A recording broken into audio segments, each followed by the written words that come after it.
Assalamualaikum warahmatullahi wabarakatuh.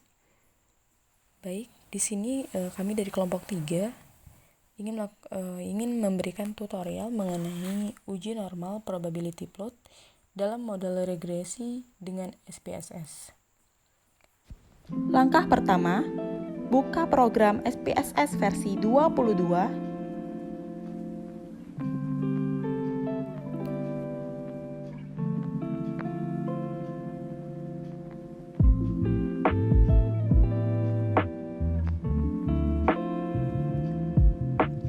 Selanjutnya klik variable view.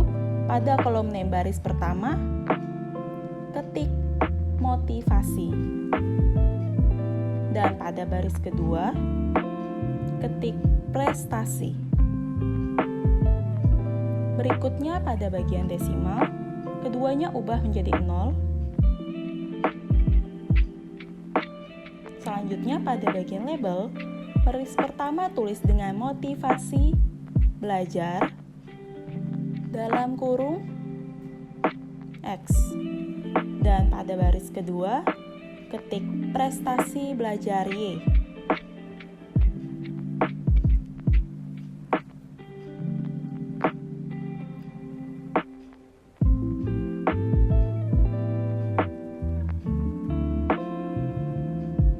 Pada bagian measure, ubah menjadi scale. Sementara untuk pilihan yang lain biarkan tetap default.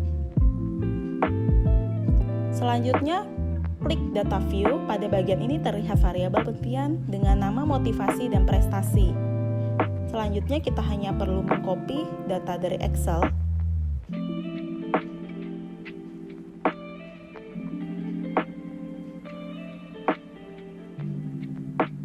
Lalu paste ke SPSS.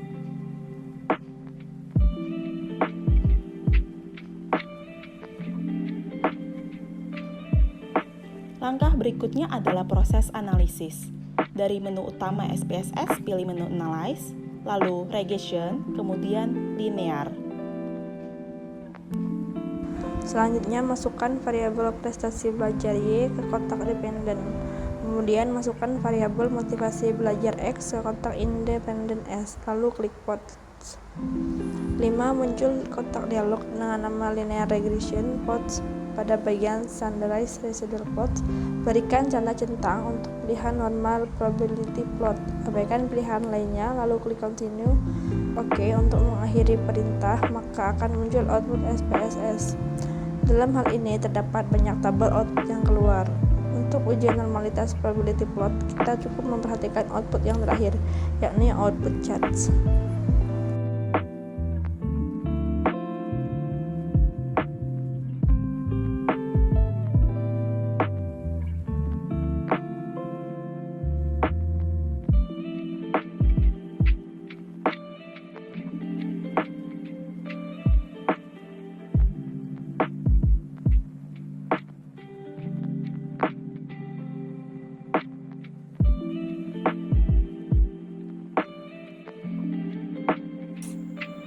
Apa sih pentingnya uji normalitas tersebut? Jadi teman-teman, uji normalitas itu dilakukan untuk mengetahui apakah sebuah data dapat dikatakan berdistribusi normal atau tidak. Jadi kenormalan distribusi data itu merupakan suatu keharusan yang mesti terpenuhi ketika kita hendak melakukan analisis statistik parametrik. Jadi uji normalitas merupakan bagian dari uji asumsi klasik atau uji persyaratan dalam analisis regresi, di mana uji normal probability plot atau ada pula yang menyebutnya dengan nama uji p-plot merupakan salah satu alternatif yang cukup efektif untuk mendeteksi apakah model regresi yang akan dianalisis kita itu dalam sebuah penelitian berdistribusi normal atau tidak. Jadi teknik dalam uji normalitas ini dilakukan pada nilai residual dalam model regresi dan bukan untuk masing-masing data variabel penelitian. Jadi model regresi yang baik seharusnya memiliki nilai residual yang normal. Nah, teman-teman, untuk mendeteksi kenormalan nilai residual ini, dapat dilakukan dengan cara melihat titik-titik plotting dari hasil output SPSS dan melihat apakah titik-titik plotting tersebut berada di sekitar garis diagonalnya atau tidak. Jadi kalau kita tidak mendapati bahwa nilai residual itu tidak berdistribusi normal, maka hal atau langkah yang perlu kita lakukan itu bisa transformasi data, yakni merubah data ke bentuk yang lain. Misalnya teman-teman kita bisa berubah ke bentuk len ataupun logaritma natural.